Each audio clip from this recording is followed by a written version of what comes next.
today we're not only going to be introducing ourselves as the new kind of people talking during Youth Radio Hour, but we also wanted to talk about some recent issues that have been happening and how that affects us as young people. But I wanted to start out with just talking between the two of us about, being a young person in this time and age and how that is and who we are as people. So, Parker, hello. If you'd like to give a little introduction to start us off, that'd be awesome. Hello, I'm Parker. I use they, them pronouns, and I'm a sophomore at Redmond Proficiency Academy, and I'm so stoked to be here. Well, I'll go. My name's Juniper. I use she, they pronouns, and I'm also a sophomore at Redmond Proficiency Academy, and I've been on KPOV before a few times with Bruce on the Tuesday Point, and I'm just happy to finally really be getting into the whole radio scene and being able to just talk, honestly, on air. Yeah, me too. We were here last week, but other than that, I was here once in 6th grade talking about a school play, and I've had little experiences with being on the radio, but this is going to be something that's going to be so cool, and I'm just really excited to do this with Juniper especially. Oh, yeah, it's going to be awesome. It's going to be just a cool collaboration.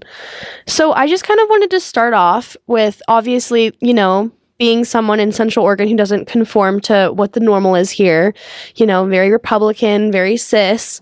Parker, what is it like being a queer person in Central Oregon? So, definitely I did not grow up seeing a lot of representation of people like me around because, Central Oregon, and it's just Central Oregon is just such a bubble, I feel compared to different cities in Oregon, and like I was saying, I never grew up with people that fit who I am. And I remember I was 11 when I came out, so I was very young. So I told my sister, I was I don't feel like a girl or a boy. What do I do? And our first instinct was to call our older sibling who lived in Oakland, because you know how Oakland is very much not like Bend. Yeah. So it was just nice to talk to somebody and get to learn all these things. And I was very much a leader of all I was leader of the GSA in middle school because I was one of the only people at my school who was not cisgender. Yeah. So, because I went to a small school of 280 students, especially too. And it's just interesting, growing up in a place and having to fit into one certain idea and then all of a sudden changing that radically and changing your view of how you view other people in Central Oregon and how you view yourself. And definitely I've been yelled at on the street by people driving by and called slurs and stuff and just a bunch of stuff. It's really interesting. Yeah, it's honestly insane. I feel I lived for a very large portion of my life in places like Eugene and Portland, and then I moved here when I was about 9 years old, didn't know I was gay, but obviously moving here, even just seeing what's around you, it's such a culture shock because you're around, obviously in Portland, you're around gay people all the time. There's gay people in Portland. There's not a lot of gay people here. Breaking news. Yes, breaking news, there is gay people in Portland, Oregon. But I think that one of the hardest things is just being such a young child and not fitting into that kind of stereotype and conformity that other people believe is what's normal here. And then just not knowing what to do. I have a single mom who's also gay, and just not having the same family life that everyone else had was very stressful for me. I didn't know how people were going to feel when I told them that my mom was gay. Are you going to say something about my mom? Or are you going to say something about me? I don't know how you're going to react because I don't know what's if that's okay here. And growing up, it's just hard because as you get older, obviously you learn to just be yourself, but being a young age and just not being the normal here is very hard. Oh yeah, especially I was born and raised in Bend. I've lived here my entire life, so I don't know anything else other than this, except my mom moved to Portland in 2018 and I go up there quite frequently. Most summers I spend half my summer there. I go there at least once a month. I spend my breaks there, and I volunteer at a summer camp in Portland, rock and roll camp for girls and trans youth, and it's just so interesting being in Bend one week and then going and being with a bunch of other trans people. And it's just it's a culture shock, like you were saying, going from totally, oh, okay, oh, yeah, just back and forth. Wave. It's a wave. It's also weird because it feels we both go to RPA, obviously, but it feels like RPA is its own little bubble in Redmond. Literally. Like, I go on campus and there's gay people everywhere. There's gay people everywhere. Yeah, there's cosplayers. Like, it seems like it's a place in Redmond, but it's like not actually there. Yeah. Like, you're on like a separate planet. Yeah, honestly. like, it's funny because RPA is like right there, and then you look down the street and there's Redmond City Hall. Yeah. And then like a few blocks away there's like 15 American flags. And then there are those cars that drive around all the time with the flags and pickup trucks. It's so interesting. It's just but it's like weird. It's funny because like when I told my dad I wanted to go to school in Redmond, he was like, Redmond? Why? Because like I was looking at either Bend High or Summit, and because I live in the Summit district, and then like we went and we toured there and we both loved it, and then I spent like all of last year online because of COVID, and then this year my dad drove me to school on the first day, and he was like, in his words, he was like, there were just so many people dressed like Parker with split dyed hair and like black and chains. Yes. And like, it's like the new era of goth in Redmond, Oregon. It's weird. It's really weird. Yeah, I don't know. I mean, I have friends that go to other schools, like queer friends who go to other schools, and it's nothing like that. Like, I have friends who are trying to get into RPA just because of how accepting our just like culture is. It's truly just about accepting everyone and just, you know, being able to just be who you are while you're at school. Yeah. Which is so important these days. Exactly. Yeah. And like, it's funny because so we had our prom like 2 weekends ago, and then the Redmond High prom was in the same area. Yeah, it was. And then somebody said, I forget who it was, a friend of mine said, yeah, you'll be able to tell which one's RPA by all the dyed hair. Yeah, literally. Like, yeah. You can tell which is which. One has cowboy hats, one does not. Yeah, I mean, there was one girl with a cowboy hat, but she was like glittery like, cowboy hat. Yeah, girl boss cowboy. Yeah, girl boss cowboy. Yeah. And it's just so cool to like go to school and be able to feel like comfortable in an environment and like know there's other people like me. Exactly. Like, and know like be able to form relationships and friendships based off that when like you won't be able to anywhere else. And like I don't get called slurs at RPA. No, of course not. And because Chown would not have that. Yeah, Chown would not have that. Chown and Mike, oh man. No, Mike would have a fit. Mike would have a fit. Don't get on Mike's bad side. Don't hit his car either. Yeah, don't hit Mike's car. It's not that funny. Okay. So I just also wanted to talk a little bit, 'cause since Parker is trying to get more into like the music aspect of Youth Radio Hour, I just wanted to ask, what kind of role does music play in your life? Oh my god, music is everything to me. Like, always has been. At my old school, it was very music focused, my elementary, middle school. So like we'd do like drum circles once a week, and like once a week for half of math, you would choose an instrument to play instead. So I played ukulele from like 3rd until 8th grade every week for half of my math class instead of doing math. It was great, honestly. That's amazing. Like, we just learned to play like Sweet Caroline, and it was so good. So good. So good.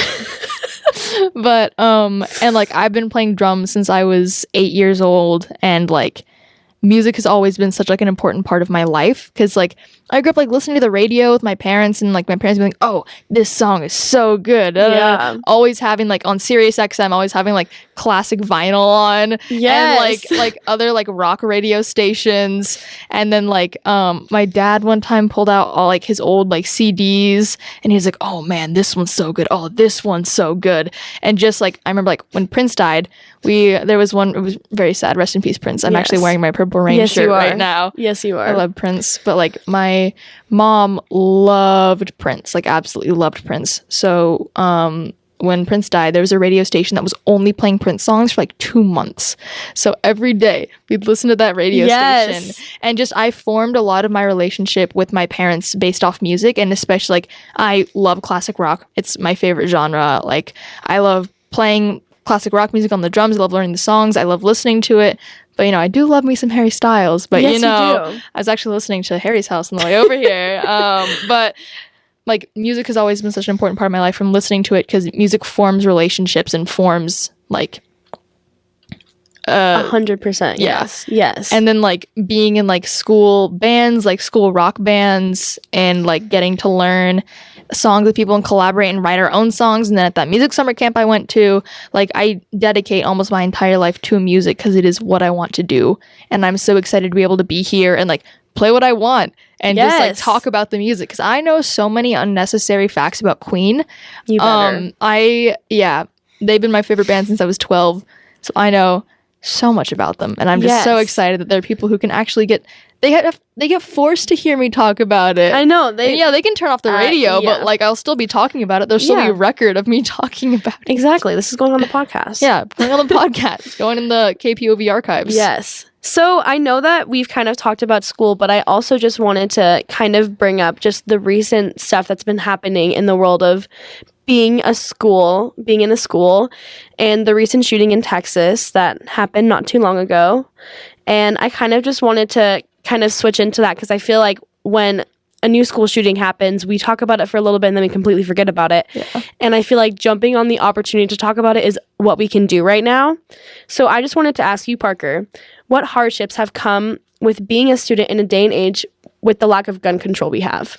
Oh man, just the feeling of like not being safe in places, because like I've been like, because when the Parkland shooting happened, which was like the big spike of like gun violence and then protests for many years, I've been involved in like as many as I can. I've done so many walkouts. On the April 20th one in 2018, I actually went to Redmond. I was at school in Bend. I was in middle school in Bend, but I actually went to Redmond, and RPA did a March for Our Lives, or just like they had a March for Our Lives banner, but we did a protest outside of City Hall, because it was the anniversary of the Columbine shooting, and we did like the 45 minutes of silence, and like we all held papers with the names of the victims on them, and like marched around Redmond. Yes. Like, which was, got honked at a lot and got yelled at. You never know what kind of honk it is, to be honest. It could be a hateful honk. It could be a go you honk. You literally never know. And like just the aggressive ones, then you look to see who's in the driver's seat and you see one of those like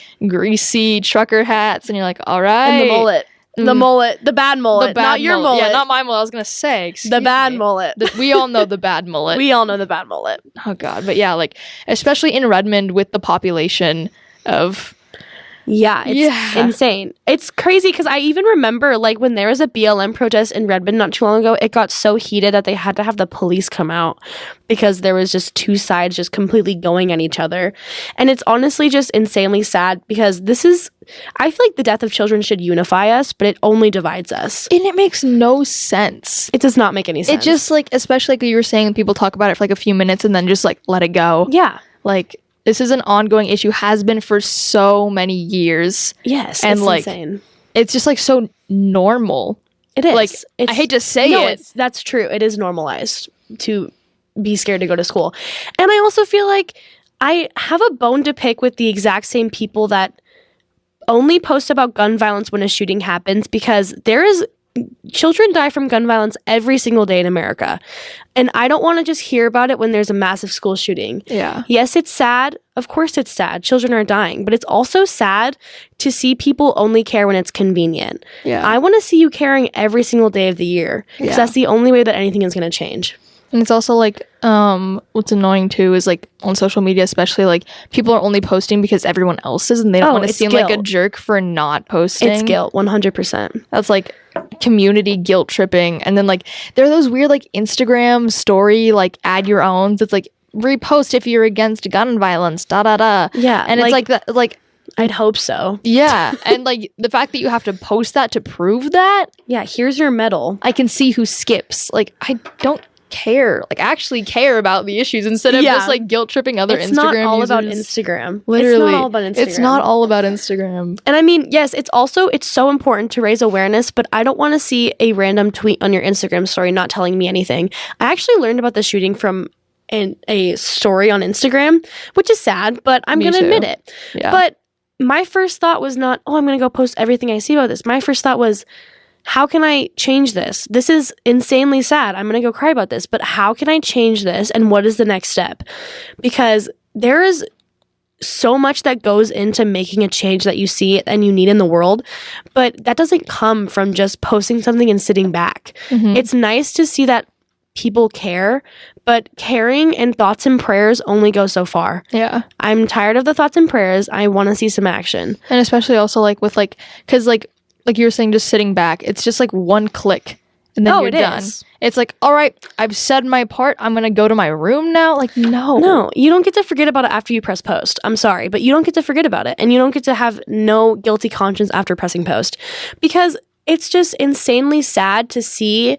Like, I loved to see all the support, but I remember in January and when the Michigan shooting happened, I remember how much people posted about that, and then it was on to the next issue. I understand that there are so many things that we can't just put all of our energy towards one, but it's exhausting just seeing the constant flip and flip and flip. I remember being 12 years old and planning a walkout. Yeah, me too. By myself. Like, I remember doing that. That's just what it was. But it doesn't end there. You can plan the walkout, but the action happens by connecting with local people that are in the line of power and can help you create that kind of change. Exactly. Sorry. Juniper's dying. I don't know. I feel like this is a good time to talk about this, but I actually have a bone to pick.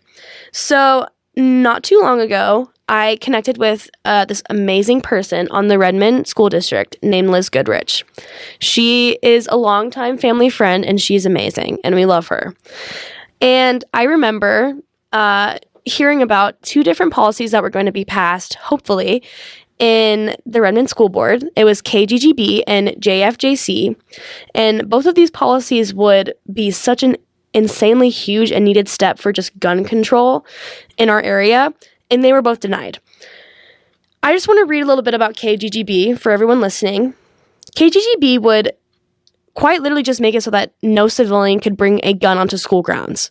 Pretty simple, correct? Yes. Obviously not, because it did not pass. And I wanted to include what our superintendent said by why he did not pass it. He stated, "I'm a practical guy, and I do not think this is a practical policy. If someone comes on campus with a concealed weapon, we won't know about it. If we do know about it, we will call the police no matter what. This policy doesn't change anything." Well, Superintendent, it does change a lot, because now we no longer have a policy protecting our children while they're at school. So, yeah, I have beef, and my email was never answered. I sent countless emails to these people, and nothing came from it. And it just goes to show that as much as you do, it's not going to be enough if there aren't enough of you. I remember sending an email and a letter, and I got maybe 10 signatures on it, and it did not pass. It did not pass. We are no longer under the policy of KGGB in Redmond, Oregon. We no longer have that protection from a civilian bringing a gun on campus. His response makes no sense. It made no sense. If a person brings a concealed weapon, we won't know. If we do know, we'll call the cops. Then maybe do something to prevent that. Yeah, if you don't know and someone gets shot, what are you going to do? And also, cops also bring, a negative feeling to a lot of people. Exactly. Because, some people are afraid of cops for their own personal reasons. And seeing one heightens anxiety. And also, seeing a cop in an area means, oh, there must be danger. What should I do? What do I do? What if this XYZ? And, not responding or not talking about what's going on, especially to I can remember being younger and mapping out ways to get home in case there was exactly a shooting and being okay, so I live here, school's here, and what's the safest way to get home? Yeah and if I can't get home, where else do I go? Exactly. What's the safest place for me to go to? But that's far enough away from the school, but not too far that I lose stamina. Exactly. How far can you run before you're far enough away? Exactly.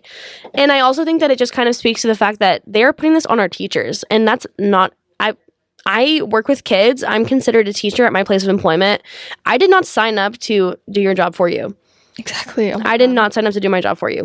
So I don't understand why the simple action of passing something that would not only help not just teachers, but students, parents feel safer when their kids are at school or when they're at school is just so unheard of and just so hard, apparently. But I also just think about I don't have any kids, obviously, but I work with kids. Thinking about the fact that these kids aren't old enough to understand the prevalence of gun violence is very sad. But it's even sadder to think that they might have to live in the same world that we have to live in now. A world where they could be scared to go to school and map out how they can get home when there's a school shooting. I mean, they most likely will, seeing they probably will. Nothing been changed for so many years. I'm sorry, I can't get over his letter. I just keep thinking about that. And it's like, not only does it put pressure on teachers, but also like making it clear, like, you're the superintendent, but you don't care about the kids. Yeah. Like, that doesn't make crazy. Any sense. Yeah, and like, I remember talking to Liz after one of the meetings, and she let me know that they had been like pushing back, talking about it. And it's just like, it proves this is a very uncomfortable conversation to have, but it's so needed. Exactly. Like, if we don't talk about it, it's just going to get forgotten again. And then it's just going to keep happening again and again and again and again. Like, I don't know. It's not like working with kids, that thought shouldn't go through my mind, and it shouldn't go through the parents' minds, and it definitely should not go through the minds of a child who is under the age of 10. Like, no child should ever have to think about that. And I mean, it's just so simple. Like, it's so simple, but it's so hard to grasp for so many people. It's like, politics aside, you should be worried about a gun being near your child. No, exactly. Like, I don't know. When I'm a parent, I don't care what my political stance is, even though I know I'm probably still going to be a Democrat. But I would be scared for my child's safety. Like, that is going to be my number one concern no matter what. And, like, I don't want to have to think about where my child's going to go to school and if they're going to be safe at that place because of a gun. That could easily just be heavily regulated, and then it would be fine. Yeah. It's just, like, it's going around in circles, and I'm just, like, tired of it. It's exhausting. It's just, like, there are so many other countries who, after, like, 1 or 2 shootings, have put so many strict gun laws, like illegalized guns, or like put in like even just gun control laws, like control them. Like, there have been so many like countries, like I said, that have just like not had anything since they've put laws in place. It quite literally takes legislation. And the hardest thing is being someone who cares so much about gun violence and knowing that. It's because you know that every walkout you do, if they don't start listening, then there is no near future of an end to gun violence. Because that's just how it is. Yeah. Like, that's why being here and being in the seat is so important to me and to Parker, because people don't listen. People just straight up don't listen. I can hold a megaphone for hours, but this is a bigger megaphone. And people you should see the windscreen on this thing. This thing is massive. People have to listen. So whether or not they want to, they probably still will. And it's important to note that having this seat is important to us because we want to be heard and we want people to listen. And it's also just like where was I going to go with this? Important for so many other reasons, and I'm just so grateful for like KPOV Bend letting us do this and talk about this stuff because this is so important. Yeah, plug. Yeah. Yeah, we love KPOV. We love KPOV. Yeah, and I remember being literally 12 years old and planning a walkout, and I was like, I don't know how to do this. I don't know if anyone's going to come. I don't know what's going to happen. And I remember getting an email from Bruce Back that was just like, hey, do you want to be on our show? And I was like, yeah. So then I was on KPOV when I was 12, and here we are. But yeah, it's just like, it's insane, like, how much a little thing like giving someone a platform like this can go so far. Exactly. Like, I wouldn't have met so many amazing people as I have through KPOV or made so much what I call ground in the sense of gun control without all of the people here. Mm-hmm. Yeah, and it's so important to me. Especially, like, people think, like, oh, we're kids, we can't do much. Look at us. Look at us go. We're 16 sitting with big microphones talking about big issues. Yeah, we are. Yeah. And so I feel like I've been reading a lot of statistics about this recent shooting, and it's very sad, but I also just wanted to bring this one that I saw to us that it was, I don't even remember the exact numbers, but there's been like 144 days of school, and there's been like over 200 school shootings already. Yeah. And the thought that there's been less school days than there has been school shootings is actually insane to me. Because that means multiple a day. Yeah, literally there's multiple a day. It's crazy. They get swept under the rug. Like, we only hear about ones where there are like multiple deaths. Yeah. Or like that are like bigger. I know, and it's crazy because it's also like, even if you don't die in a school shooting, imagine the amount of trauma you will carry with you for the rest of your life. Like the Parkland students, I've seen like a lot of them, like this is the freshmen who are there then, this is their senior year. Yeah. Like they're graduating soon. And like in the beginning of the school year, I remember seeing like TikToks and Instagram posts by them being like, it's scary being back here and knowing that my class is the last class who experienced this. Yeah, it's insane. And I'm pretty sure this plays into Parkland, but like Ex Gonzalez. Yeah. I look up to them so much, but it's like hearing their struggles is just so insanely heartbreaking because like no one should ever have to experience that. Yeah. No mass shooting is ever okay, obviously, but I cannot imagine experiencing one at school in the way that would just shape me for the rest of my life. And I remember seeing after the Michigan one, the students going back into school, and like one person did like my day going back to school as a student in Michigan after what happened. And like, I saw that. Like so many like service dogs and service animals, multiple in every classroom, because every child and teacher is just horrified. Yeah. I also just like, I no longer want to hear the whole like arming our teachers stance or like anything that's not just gun control. Honestly, I don't even want to hear it because it's not going to work. Yeah. And like active shooter drills are scary. They're horrifying. I know that a lot of people listening have probably experienced an active shooter drill. It's actually horrifying. And I can't even imagine having to do that after experiencing a school shooting. Yeah. Like imagine experiencing a school shooting and the next year having to do an active shooter drill. Like it's insane. Oh God. And like I remember in the beginning of the year, my advisor running through all like the safety precautions we have to take and like this, and this for like, if like I don't want to talk, he said like, I don't want to talk about this, but I have to.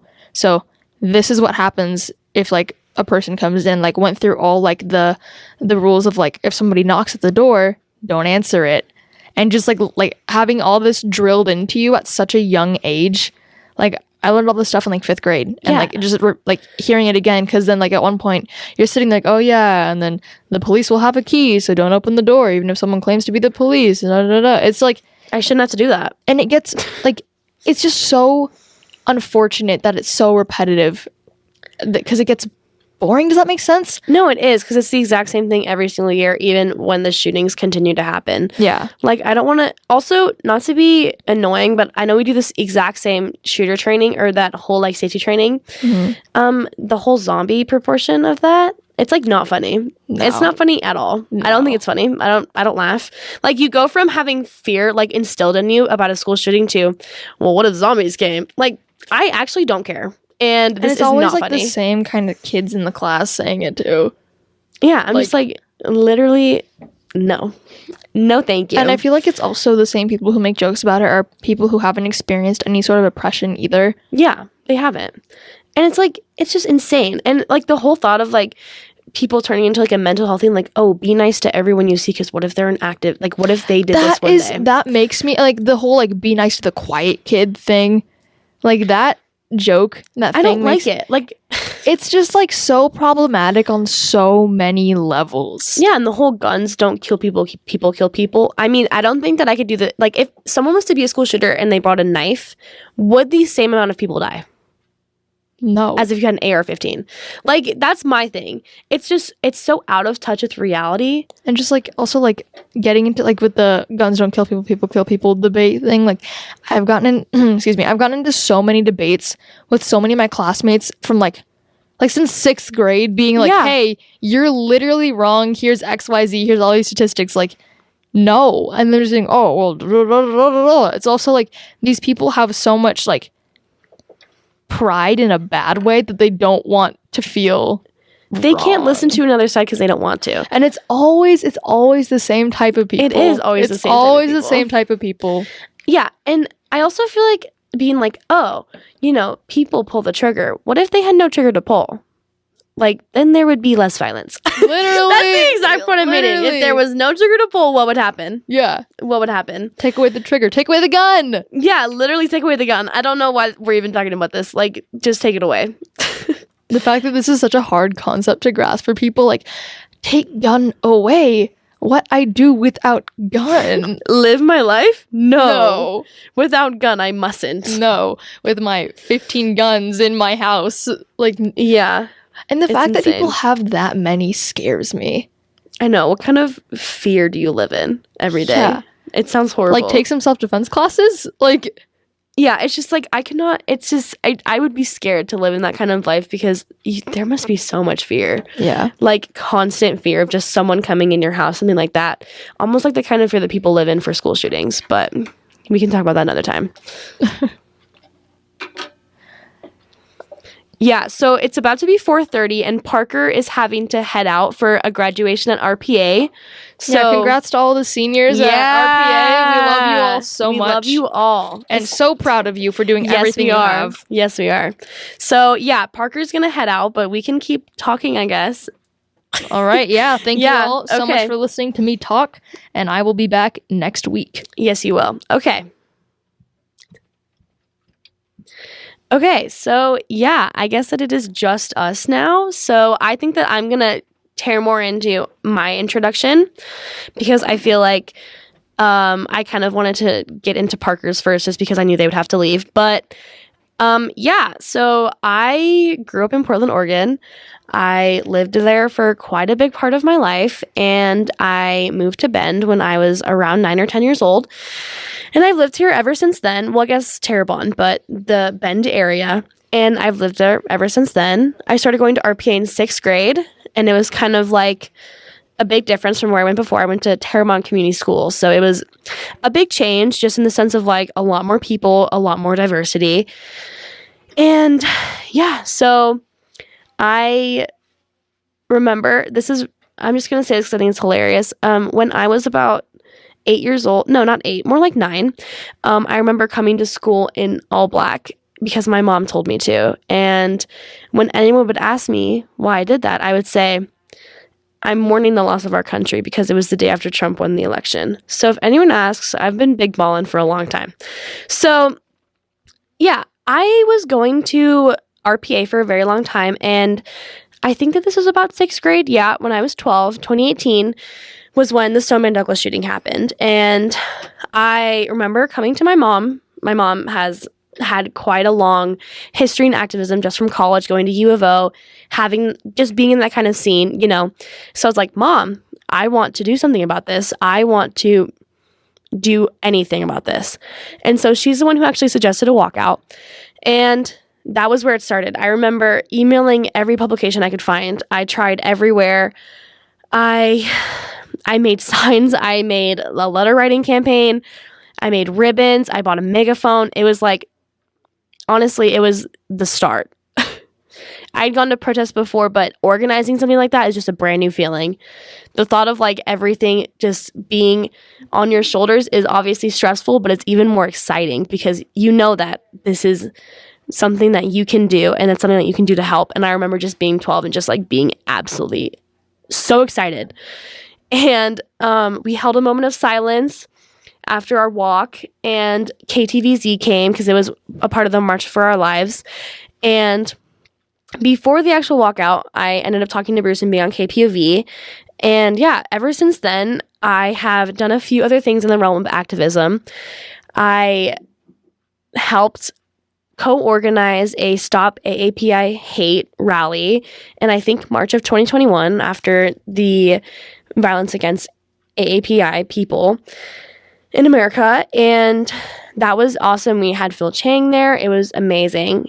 And we ended up raising a ton of money for Stop AAPI Hate. And yeah, so that was kind of my biggest thing during COVID, just because it's hard being a student during COVID. And now that we're out of it, I've done a few more things since then. I was a huge part of a walkout at RPA in January 19th. And yeah, I walked out with a lot of my classmates, and it was weird. Honestly, it was really weird to be there fighting for the exact same thing I fought for 4 years before. And I would be lying to you if I said it wasn't weird. It was really weird because I feel like being 12 and knowing better than people do when they're my age now feels strange. It feels really strange. And yeah, it's exhausting because I feel like I've been fighting for this for over 4 years, going on 5 years soon. And it just feels like there's never an end to it. I feel like there's always going to be a silence and then another shooting. And it's hard to just keep it going when it's just constant back and forth, back and forth, back and forth. I don't have the stamina to do all of it. Do you kind of get what I mean? The stamina to do it all is not something I possess. And it's obviously easier when you have other people around you, but carrying what it literally feels like guilt of being able to go to a school like the one that I go to and feel probably more safe than most kids do, it's a lot. Because, I mean, there's kids on the waiting list for RPA, hundreds of kids, and I'm lucky enough to go there and feel a little less, in danger, while other people are not. And yeah, it's weird. It's really weird, honestly. It's also weird to be talking to myself right now, honestly. And so, yeah. So a little bit more about me. I work with kids. I've been working with kids since September of 2021, and I love it. I absolutely love it. I know that a lot of people jokingly say that kids are ugly and they're weird, but they're not. And I don't like that, because kids are adorable. They're just like adorable, and they all love you unconditionally. And I feel like being so close to kids in an everyday sense, I'm there every single day of the week except for weekends. It's like hard to still be fighting for the same thing I have been for like the last 4 years. It's insanely hard because, at first the fight was just for me and my peers, and now this is almost like a new fight, and it's for the kids that I teach. It's like 10 times more stakes because these kids mean 10 times more to me. So it's like having to figure out how to fight this battle for even more kids that are even harder and can't do it for themselves is so stressful.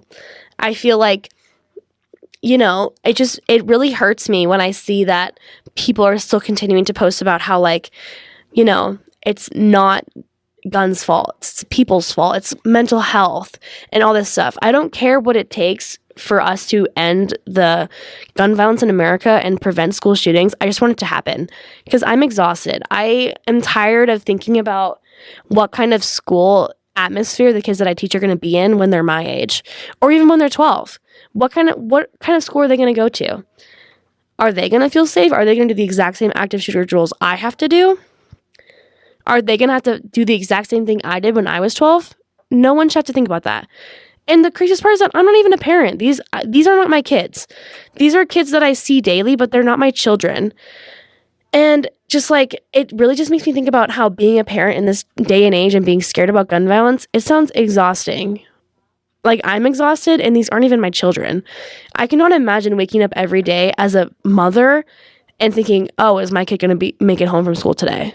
And it's absolutely appalling that people hear these firsthand accounts of people who have been killed or who've had family members who have been killed in like literal schools and are just like, well, I mean, was the shooter bullied? Like, no, it doesn't whittle down to that. Even in the recent Texas shooting, this kid had mentioned that he was bullied by his high school classmates, but instead of choosing to, take that out on high schoolers, he decided to take it on a ton of fourth graders. And we obviously don't have a full list of victims' names yet because it's so fresh, but I feel like reading that list is the most heartbreaking part of knowing any of this. I don't care what his name is. I don't care what kind of gun he used. I don't care what day it was, where it was. Seeing the name of victim lists and their age all being 10 years old is so much scarier and so much more heartbreaking than anything else I'll read about any of this. Because it's not about, the shooter to me anymore. Because I feel like there's never going to be a change where I won't have to worry about this. I'm more sad that there are children who are dead because of this. It turns into more of a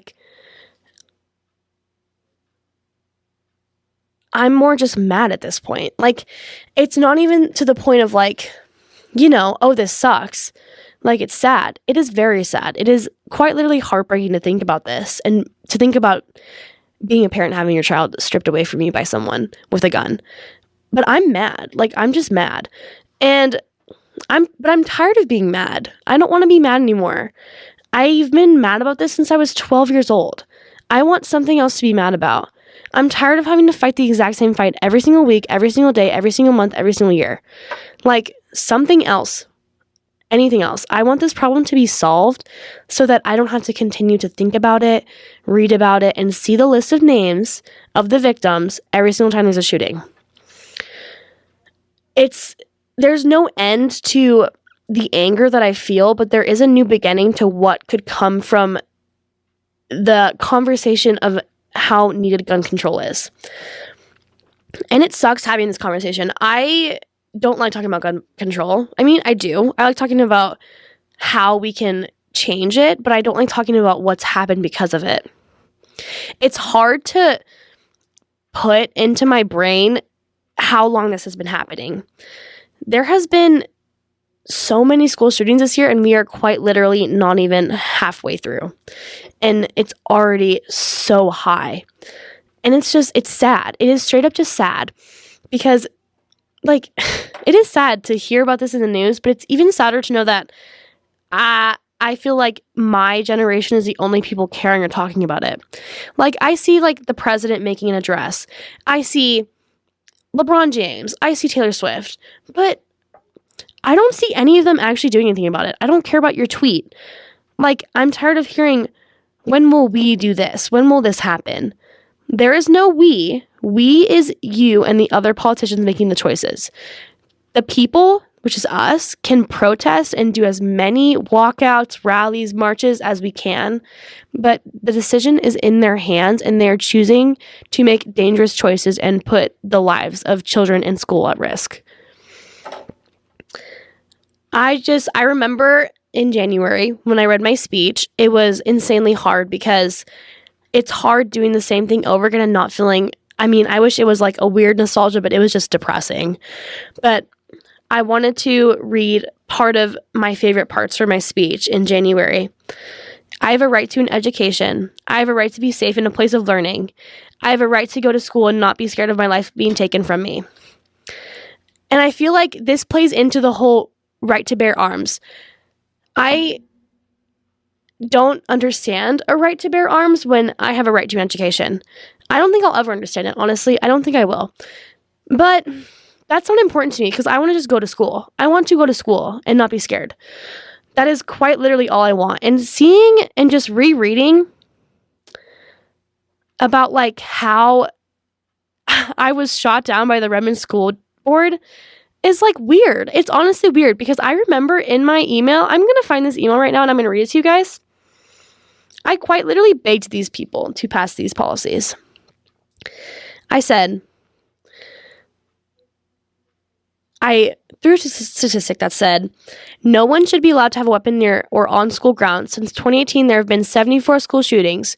Since Columbine in 1999, 200,700 children have been exposed to gun violence at school. We can't allow our schools or our community to overlook the prevalence or seriousness of this issue, and we cannot allow our students to become just another statistic. How could you read that and just say no? Like, I'm at a loss for words, honestly. How could you read that and say no? And then I sent them an email afterwards, and I was like, wow, this really sucks that you did not actually care. And I was like, I remember reading Chiron had said something about, you know, how he is a practical man. And I remember I sent another email to them, but yeah, in my email back, I remember talking about how it is very unpractical to be in this place. It is so impractical. Because why am I writing you an email about how we need a policy that is quite literally impractical? You are correct. It is impractical that someone should bring a gun on campus and be allowed to. That is impractical. I agree with you. But it is even more impractical that you give no craps about it. Like, you don't care. And it's so hard to see that and hear him call himself a practical man when, like, I have to agree with him because none of this is practical. No child should be scared to go to school. And there is no end to it. There is quite literally no end to it because the people, even in our local area, the people who are in charge are not doing what they should be doing. And they're not taking into account everyone who lives here and everyone who's here and all the students. I also wanted to bring up, I've actually read this on air before, completely when I was with Bruce once on the Tuesday Point, but I wanted to read this and then talk a little bit about what it means to be a young person in Redmond who is involved in activism. So I actually sent this Redmond City Council letter to them on February 22nd after a few meetings before they had compared my walkout to a random thing that happened where everyone just stood on the corner and screamed about a mask in front of Redmond High School. And I sent them this, and I kind of wanted to just share it because I feel like, you should be able to call out your local representatives and just the people who are in power around you. So I'm going to start right here. I honestly wasn't going to call out the unacceptable behavior this council has consistently shown week after week, but I'm not going to allow grown adults to speak poorly of me. I'm a full-time student athlete with a job. I'm a contributing member to this community, and I deserve respect. So when you choose to respect me in the ways I'm trying to solve the issues in this community you are overlooking, you will gain the same respect from me. I'm going to close this comment by saying we are watching. Everyone is watching as you allow the democracy in Redmond to fade, and we are all watching the dumpster fire that is this council. I'm 16 years old, and I don't have the time or the energy to do all of your jobs for you. I deserve to be inspired by my city council, and as of right now, I'm embarrassed. Take this as a warning that you are being watched by everyone in this community, and if they aren't willing to hold you accountable, I'll be the one to do so. Thank you for your time. So I feel like I, for a very long time, was very into obviously you have to rise above others, and it is very important to. I will always stand by rising above others because people are going to punch you low and you just have to take it. But it's even more important to not let grown adults speak poorly of you during a literal city council meeting. I remember hearing about that from some random Facebook post by Clifford Evelyn. When I say I hate the Redmond City Council member, never am I talking about Clifford Evelyn. But, yeah, I remember just seeing that, and I was just like, oh, okay. That's weird. And I remember I was like, I literally cannot speak at the next meeting. I have basketball. There's no way that I can speak at that. And so I was like, what am I going to do? So I was like, you know what? Everything that I would say to their faces, I'm going to put in an email. And not a single reply came back. Which sometimes happens, but I expected it. And I feel like, after reading that to you all, I want you to leave this entire hour with a sense of being able to defend yourself in front of adults. Because obviously sometimes you need to respect others, but sometimes you're not getting the respect you deserve. And I don't know, I'm not going to let grown adults speak poorly of me during a Redmond City Council meeting. I'm just not gonna let that happen. I'm not that kind of person. I'm stubborn, and I don't know. That's just how I am. I don't like to back down, so I didn't. And yeah, so I feel like one of the most important things that I can leave, my mark that I want to leave on this KPOV hour is inspiring young people to not only be involved in activism, but to not fall into conformity. Being a young person is amazing. I love being a young person. You have so many opportunities and places you can go and people you can meet. But I feel like recently, with all of the stuff that's been going on in politics, it's scary to be a young person and moving into the world in the way it's being left right now. With the way climate change is going, gun control, just abortion. It's scary being the next generation coming into being able to vote, being able to do all these big kid things, It's scary. But remembering that you have a voice, to the sense of being able to send an email, being able to vote, being able to talk on a radio show for an hour is so important, because your voice is small until you make it big. My voice was small when I was 12, and now I have a microphone in front of me and it's really loud. There is no sense of being quiet, because how does that help anyone? You being quiet takes away from your message and your goal and what you're trying to become and change. And the more people around you that you inspire, they will go and inspire more people. So being able to be the first loud one and be the one that's most outspoken about this issue and how much they care about it will then help others feel like, oh, I can do that. You know what? What if I did that? That is what having a platform like this is about to me. It's about being able to read my letters on air that I sent to this Redmond City Council, read about policies, share about Liz Goodrich, share about amazing people that deserve all of the, respect and love that they aren't getting right now from people, like local people. And I think that being able to continue to not only shine light on the issues in our area, but also uplift those around you is just so important. Because I know that there are amazing people on the Redmond City Council and the Redmond School Board who don't get the recognition they deserve, and they don't enjoy doing it anymore because of how just awful it is.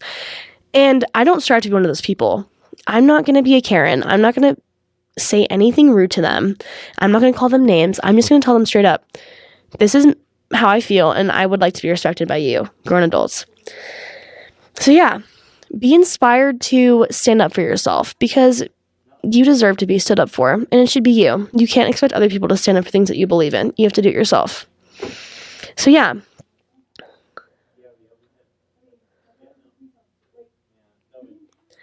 Yeah, it is just, it's super important to continue to carry the torch along, honestly. I know that I spoke a little bit about like X Gonzalez before, and they are such a big person to me because, they were in the Parkland Stream. They were a big part of March for Our Lives. And, you can't fight that battle forever. Especially being someone who's actually a survivor of that kind of violence, it sounds insanely hard. And being able to continue the conversation is what it is all about for me. I will continue to talk about this until the day it changes. I will continue to post about it. I'll continue to send the emails, write the letters. I will continue to do it until something changes, because it needs to change. And that is why I'm here. I'm here talking into a microphone for a full hour by myself, pretty much, because Parker left. But I'm doing it because it needs to change. And as awkward as this might be right now, talking to myself in a empty room, it is important. And I'm going to keep doing it. I also I don't know. It's like being in a place, it just feels weird being here. Honestly, being in a place of like, the only thing I can do is post on Instagram, which I know that I've been in, and I know a lot of people are, to literally being on the radio is insane. It is absolutely insane. And I don't know, like people, like, it's like having, going from a megaphone to a microphone on a radio show is like a big deal. Because I don't know, megaphones are really heavy, first off.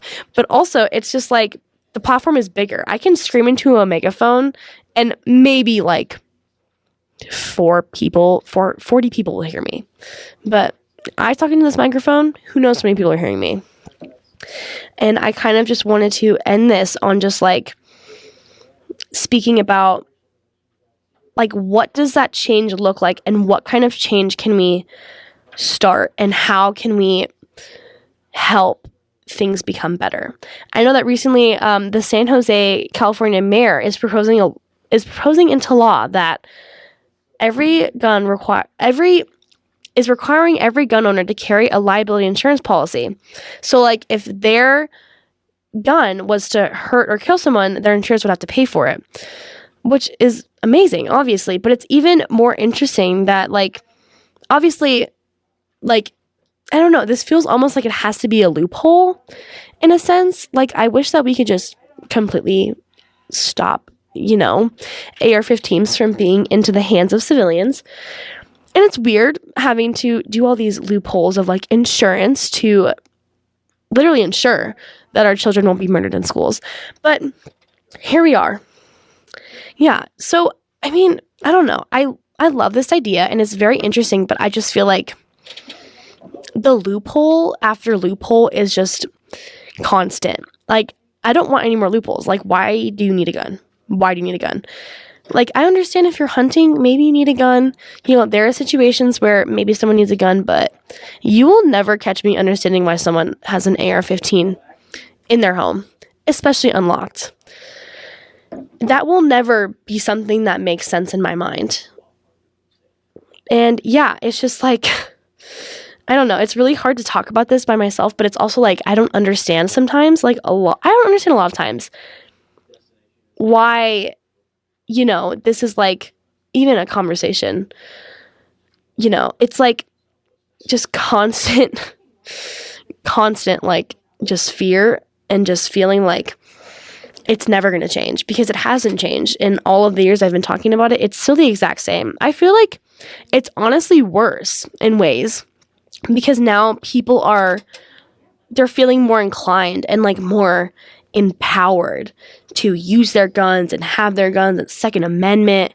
It's like people are more fired up to use and own guns at this point, which is literally horrifying.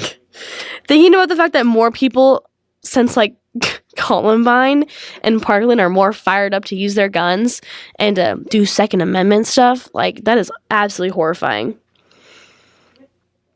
Like, guns are the literal leading cause of death among American children. Like, leading cause of death, and they're still so unregulated.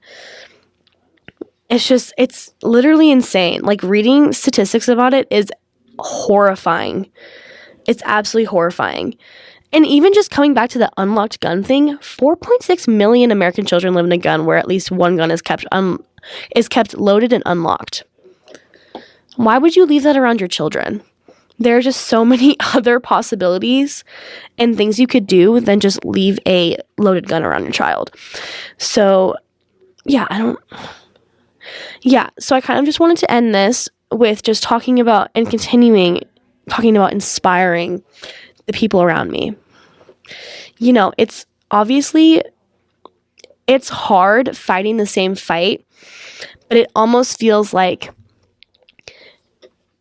it's like, I don't know, there's like little wins. I feel like this is a little win. Being on the radio is a little win, but there are even more little wins when like people start caring more. I get to come on here and talk about this. There are more people with me who want to work on this. I get to talk to local legislation and representatives, and it's just like there are so many more little wins that are happening, but I need those little wins to amount to something. I need action, and I need to change, and I need it right now. There is no more like this is our very, very last shooting, because we don't know if it will be, but we need to start trying. Honestly, we need to start trying. There is a lack of fire, and there is a lack of want for no more gun violence. The province will continue as long as we allow it to. I'm tired of hearing about this, and I'm tired of reading the list of names of the victims that have died. I don't want to do it anymore. I'm exhausted. And the more we let it happen, and the more we continue to allow this violence to happen against our children while they're in a place of learning, the statistics will get higher. There will be more school shootings. There will be more access to guns, and there will be more dead children. And I feel like, I don't know why that wouldn't scare anyone. I feel scared even just saying that. It's horrifying to say that. But I feel like it's even more horrifying that some people hear that and don't care. And still feel like, oh, well, I still would like to hold on to my gun. Yeah, and so it's insanely hard, and it's sad being a student and working with kids and hearing that people read the statistics and hear about the shootings that happen and read the list of names and don't have that kind of fire and want for safer schools is so sad to me. I will never allow my kids to grow up in a world where they are scared to go to school like I am. I don't want to allow the kids that I work with on a daily basis to ever feel that way. School is a place where you learn. School is a place where you make friends. School is a place where you find out who you are, where you decide what you want to do when you're older. It's not a place that you learn how to hide under a desk while someone comes in your room in an unsafe manner. It is just not even fathomable to me that this is the way that our world is leaded now. You've been listening to a KPOV critical conversation. To hear more engaging interviews on important topics, please visit kpov.org/critical-conversations.